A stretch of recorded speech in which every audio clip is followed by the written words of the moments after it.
have. So the first question we have for you is, what is your full name and current academic or professional title? So my name is Sally Farley. It lists as Sarah. That's my given name. I don't go by it. Um, um, I am a full professor at the University of Baltimore in the Department of Psychology, and I'm the current program director for the Department of Psychology for the BA. Uh, oh, Also, this is a little side. How in the current program director here? I just started doing that in the summer, but the 8 years before that, I was director of the honors program. Oh, cool. Yeah. Okay. And then the next question is, well, you kind of already answered this. What is your institution? You did say University of Baltimore. Is there any other like side practice that you have? I am an editor. I'm the associate editor for special issues for the Journal of Nonverbal Behavior. So I have a professional um, role that way. Okay.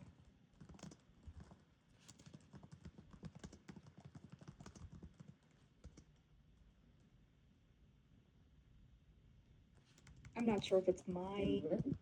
And I feel like there's a delay. I'm not I have sure. it. I think so. I just saw a note too on mine that was saying, let me know if you guys if I do cut out. Okay. And Jatea, one of I the think things I that you see could it do go if you right continue to cut out is you could turn off your camera. now. It'll reduce the bandwidth. Okay. If it cuts out again, I'll definitely I'll try the camera trick. Okay, thanks. Um, and I believe okay. And then your primary psychological role, or I guess in a sense too, maybe like even your favorite, since you kind of have so many different roles in it. Um, are you sure that she's not wanting to know what my training was in? That Yes. I'm a social So psychologist. Yeah. social psychologist. Okay. Yes. All right. Thank you. Sure. And then so our next section we're going to go into the education and dissertation. Okay. Where did you receive your PhD from? Virginia Commonwealth University. Okay. And what was the full title or research area of your doctoral dissertation? My dissertation was about it was an experimental investigation of interruption in conversation. So I trained men and women to interrupt other people in conversation, and then I had both the interrupters and the targets of interruption rate their perceived competence and likability and status in that conversation. Okay. And I know, I believe in the following questions, if I come back to it, but kind of what led you to, I guess, want to that area? Yeah, that's super interesting. Yeah, so I am a military spouse. My husband has left the Marine Corps, but at the time, when I was getting my degree, I went out to dinner with he and another couple, and I noticed as soon as I started to talk, I felt like the other man in the conversation started a little side conversation with my husband. So I started, and that's a challenging area to investigate, but I was really started to become interested in how nonverbal behaviors can both create and maintain status differences. So an interruption in conversation is huge. Men interrupt women substantially more than the reverse. Targets of interruption lose power and status. And so my dissertation, I think, is still the only experimental investigation, and it was done many, many years ago into because it's a mess to do. It was like very, very time consuming, and it had to be there are some challenges in terms of generalizability with like people who are trained to interrupt you. It was hard to do, and I'm proud of it. But it's I feel like you can look around and understand how these dynamics play out when people allow themselves to be interrupted and fail to prevent that. So like my favorite, one of my favorite Kamala Harris moments during the last election was her repeating over and over again, I am speaking, and not allowing people to interrupt her, because that's what you have to do. Yeah. like essentially kind of like it's like taking your power back. Exactly. Yeah. Wow. That's super cool. Um, and I'm glad that you did that because I definitely think that that's like something that's very necessary and can go like under the radar. So I love that topic. That's super cool. Thank you. And then, so now we're kind of getting to the academic genealogy link a little bit here. So who was your primary doctoral advisor? So his name is Mark Stassen. Um, and a lot of times when people do projects like this, there is a really clear connection between who your advisor is and what you ended up doing. My advisor was fantastic, and I came to him with this idea. I went to a program that was heavily oriented in group dynamics, which I didn't care about at all. So things like they study things like social facilitation and social loafing, and I don't care about that at all. And I said, I really want to do this topic. And he, even though it was outside of his area of expertise, he let me do it. He's wonderful, and I'm still remain in touch with him now. So there's almost no connection whatsoever between his work and my work. He just let me do this. Wow. Okay. And is this someone that you like for your school? Did you get to pick your advisor, or were you like just assigned one? I went to that university being interested in doing research with somebody else, but Okay. I didn't realize that at most schools, they will only, it's basically after you pass a certain threshold of like characteristics that they're looking for, like if it was a GRE score, certain GRE, certain GPA, they would pass your folder around, and if you would say in your letter of interest who you wanted to work with, and the people that you said that you wanted to work with would look at your file and then make decisions and pick a student. That is not how it was done at my institution. So they just admitted me, and I didn't know who I would be working with, but this other person ended up picking somebody else. And so Mark Stassen was fantastic and ended up mentoring most of us when we were there. Okay. Cool. He sounds like a cool guy. He is a And great guy. yeah, and and I think you did mention it, but if you don't mind repeating, what was his main area of research or theoretical perspective? Well, he's also a social psychologist, but his work was more in it's the collective effort. I don't even know. I don't remember. More like community or Yeah, group dynamics. So it was a big group dynamics school, and so how do teams work effectively, or what are the personality characteristics that can affect? There was a lot of overlap with potentially IO psychology, but I think one of his most influential publications was on the collective effort model, which is essentially about social loafing. Like when you're working in a group with a group of people, the tendency for individuals to put forward less effort, to work less hard than when they are working on things by themselves. So, read that one. And for the this is going to be the last section as well, but it's going to go over just research theory and influence. So the first question I have is, what is your primary theoretical perspective? And the examples it says like positive slash humanistic, gestalt, or cognitive. With um, that. thank you. That doesn't. I think that framework makes more sense for like clinicians and counseling psychologists. Okay. I define myself as a nonverbal scholar. So it's an interdisciplinary field. There are people from neuroscience, from um, anthropology, social psychology, communications that all look at nonverbal behavior, but that's kind of the lens by which I view all of my work. So the bulk of my research looks at nonverbal behaviors that both create, maintain, and perpetuate differences in closeness and status. So I'm interested in, I've done a lot of recent research on laughter. Um, I've done research on the interruption was more like status oriented, but like more research in the last 10-15 years that I've done has looked at behaviors, nonverbal behaviors that bring people closer together, Mm-hmm. that Um, signal intimacy or are important for helping to establish intimacy and liking. mm. And I'm sorry to interrupt there. I just was wondering, like, is can you give an example of like what you did find from uh, the nonverbal that actually does bring closeness? So all of those things do. So laughter is largely misunderstood. People think laughter is about humor appreciation. The vast majority of time that people laugh, they laugh in response to things that aren't funny.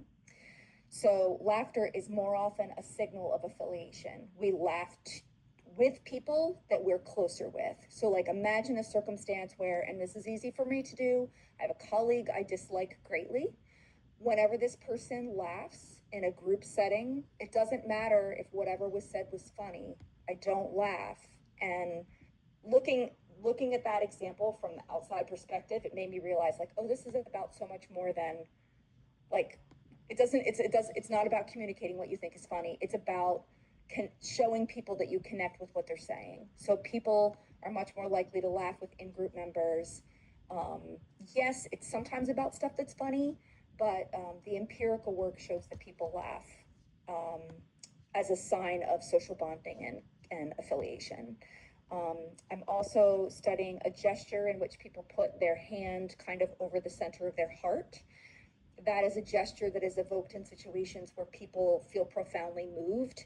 And I'm calling it the heartfelt gesture. And that's something that is um,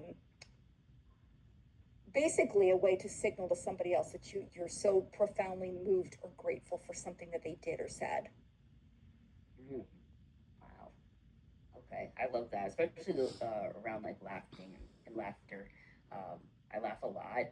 Sometimes I laugh at moments where I think I'm not supposed to, but it just makes it better. But yeah, that's super cool. Thanks for sharing that.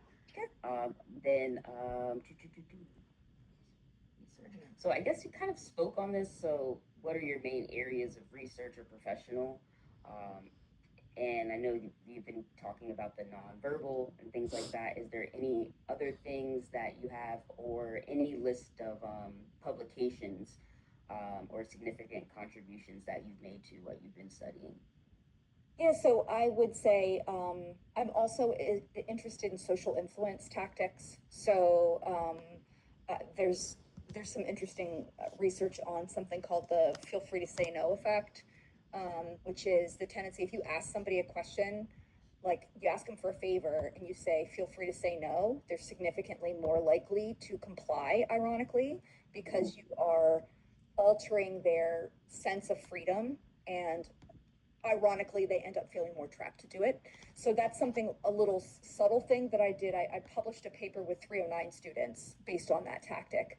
I also do research on teaching effectiveness. So like I always try to mix up my teaching. I'm going to be a teaching fellow for the next year and a half, and I'm going to be exploring some things to try and figure out whether some of the stuff that I've been like experimenting with is has actual um, differences in student learning. So I'm experimenting with ungrading right now, which Becca knows, which is a little outside of my comfort zone and flies against the structured way that I tend to approach things. And I won't do it for all of my classes, but I would like to like understand more about empirically whether this is effective for my students.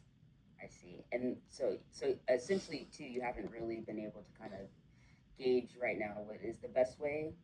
It's like because it sounds like you're just still gathering a lot of results. Yes. So students like it. I mean, I taught a class in the summer on cults and conspiracy theories with another co-teacher, and she's fantastic, and she uses ungrading in all of her classes. Um, and so I was like, all right, let's give this a whirl. And we had a fantastic experience. I suspect that the grades are probably ended up being a full letter grade higher than I would have given if I had been grading in a different way.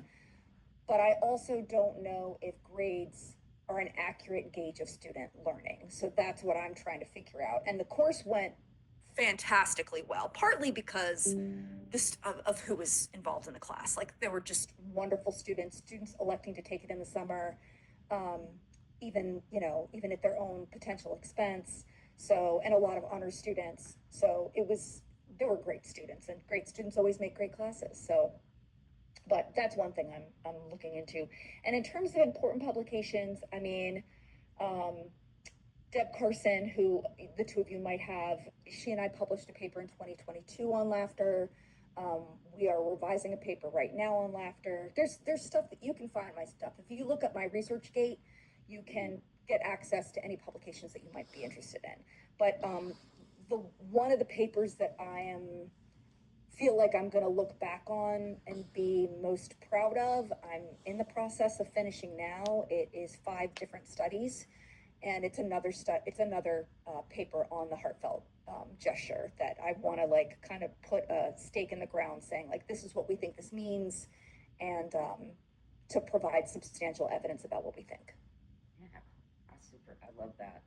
Um, kind of now we'll go into just a little more personal question here, and that would be kind of what specific event or a class or a person like kind of initially inspire you to first off pursue psychology and then kind of turn it into your passion and career.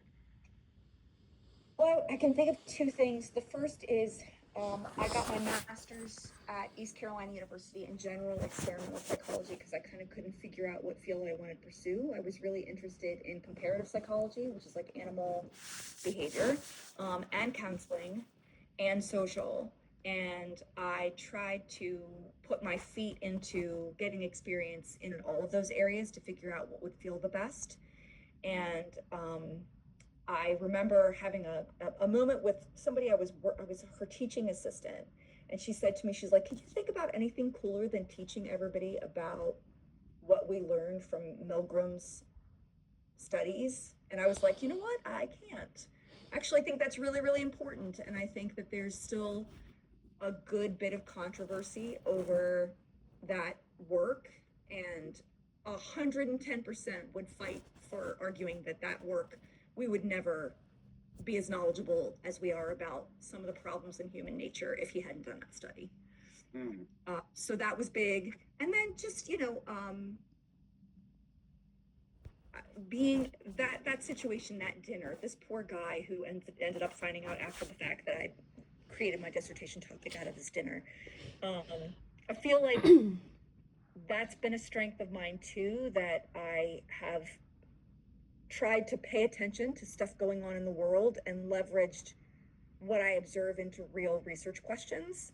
And so I feel like that was kind of a pivotal moment in terms of like, oh, you can notice a thing and then ask a question and then explore it. Mm. So, and this is going to be a little off topic. When the person found out the research was about kind of like rooted in that story, what was his reaction to that? His feelings initially were a little bit hurt. Okay. But it's also, it's a very, and he's a good guy. But that's a gendered world too. It was also 25 years ago.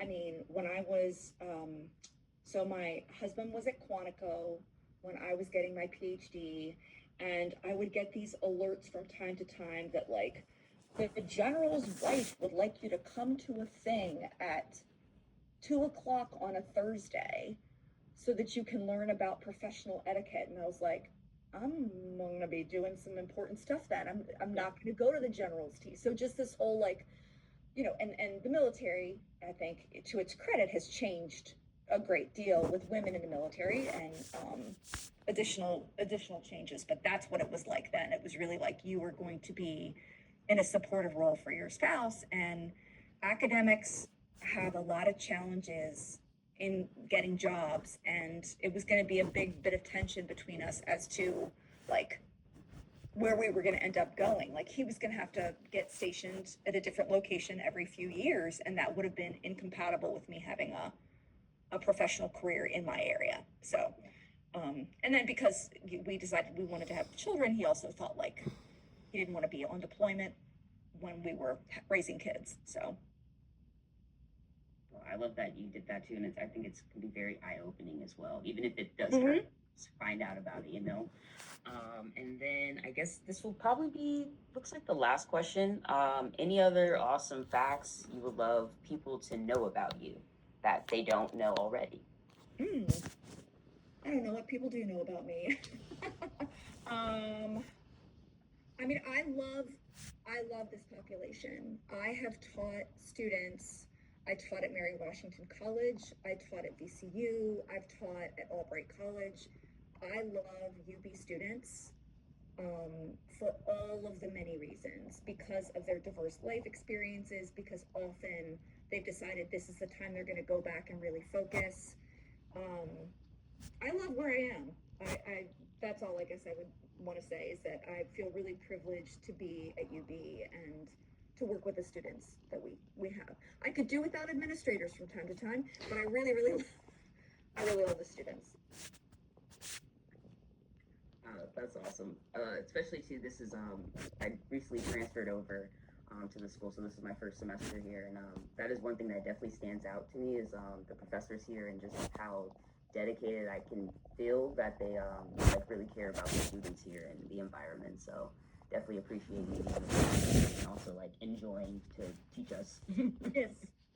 Well, can I ask you a quick aside as you're doing that? You're in Psych 200, correct? Yes. Did you sign up for Psych 308 in the spring? So I have not. So I kind of have a weird story the way I transferred. I guess technically the psych courses I took this semester I wasn't supposed to take. Okay. My intro to psych I guess didn't transfer. So right now, until I do Psych 100 next semester, I will not be able to take any other psych courses. Which is kind of You're talking to like the perfect person at Oh, this no. moment. oh, That is nonsense. We've got to get that sorted out. I don't know where you transferred from. well I transferred from City College, but when I did, I also went to Highline Community College in Okay.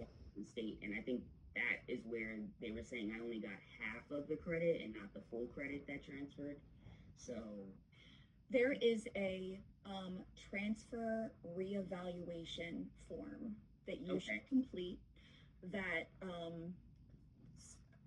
this is something that just this semester I became more aware of when I was doing orientation with the group. That and because I just worked with CCBC had a grid, and they said, "Oh, we're sending this paperwork on for Degrees to Succeed with CCBC. Well, let me know if you approve of all these articulation transfers." And I was like, half of these courses are missing. So I'm just letting you know that there are mistakes out there. And in no universe, if you've taken psychology intro to psych, should you be repeating that class. thank you. Okay, that makes me feel, yeah, I will definitely be on that actually like today. Even if it's a matter of me saying that I will waive it for you. Okay. Yeah, that would be also too because I do have three. I'm in currently 200, 300 as well. And I forget the exact title of the other one, like the course, but I have three psych classes I'm doing like really well in too. Okay. The thing the advisor said, like, well, surprisingly, you're doing really good, but next semester you're gonna have to like pause and you have to do this, and I'm just like, huh? Like this is kind of. Was it Michael or Deidre? I just switched over to Michael. Okay. Okay. So, and Deidre was the one that essentially she was the one that allowed it to where I could take the psych courses for this. Well, that's good. Yeah, so I think the change in advisors, I think there's probably maybe some miscommunication or something. So, yeah, and I was kind of just like, all right, well, I guess I'll just have to do it. But yeah, because I'm teaching. Yeah, I'm teaching 308 in the spring, and there's that prereq sequence. You have to take 200, then 308, then 309, then 490. So we want to make sure that our students don't have to pause during those that 4 semester sequence at any point, so that you can graduate better. So copy me on whatever you need to do. I will, for sure. Thank you so much. Sure. And I'm sorry I interrupt you. I think you were asking another question. No, I think that was kind of really. I've got through all the questions here. I also did record on my voice memo, so if you don't mind, just let me know. Of course. Because I'm like, I knew me typing and asking and listening. Yes. I was struggling with that, so sure. I do have that. And then Becca, I don't know if you have anything else you want to. I don't. I have Farley currently, so I know. Yeah, she raved about you as well. Oh, that's yeah, in like in a genuine way too. Dr. Farley has been a huge help in and out of the classroom this semester, so Thank you. you know. Pleasure having you. Yeah. Yeah. And the ungrading thing is it it's weird to get used to as somebody who is very perfectionistically driven and strives for like as much of an A as I can get, but it's been nice to kind of back off that and be like, okay, this is I actually can show like my understanding and a little less um, heady academic. Mm-hmm. Yeah, it's been nice. Yeah, it's like too. It's like you feel like less anxiety around that as well. Right. So that is one of the research findings. And so, I mean, I appreciate that there's literature out there on ungrading. There's different kinds of ungrading approaches, but I want to see it in my own students. I want to see what their reporting about it is. And yeah, so I'll hope to figure it out. All right. Well, thanks so much. Sure. And I'm sorry to not see you in person, but oh, that's my phone. I should go, but I hope you guys have a great weekend. All right. Thanks, you too. Bye. Bye. Recording